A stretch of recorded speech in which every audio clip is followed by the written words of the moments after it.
Tā, nu, ko es gribēju pastāstīt par mūsu atjaunotajiem velospēdiem, kas ir labi, klasiski pilsētas velospēdi, kurus mēs esam savaduši labā braukšanas kārtībā. Mums ir ļoti dažādi, piemēram, ir pludmales tipa velospēds, klasisks, arī tādas pludmales braukšanas tipa velospēds, ir ārēji ātrumi, iekšējo rumbu ātrumi, dažādas regulācijas iespējas.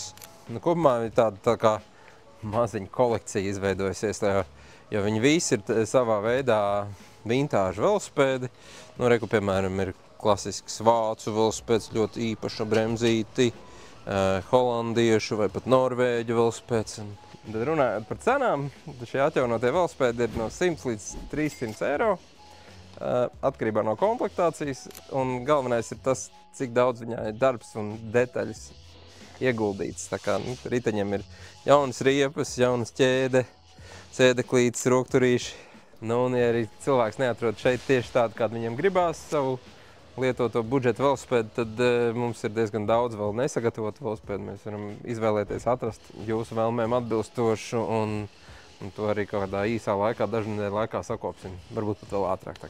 Jā, nu, es aicinu jums atnākt un izvēlēties savu ikdienas pilsētas braucamo, vai nu tas ir atjaunots vai pilnīgi jauns velosipēds, tā kā droši. Un pat ja šeit tur neatrod, mēs varam atnākt piemeklēt, jo mums ir vēl daudz iespējas un variantu.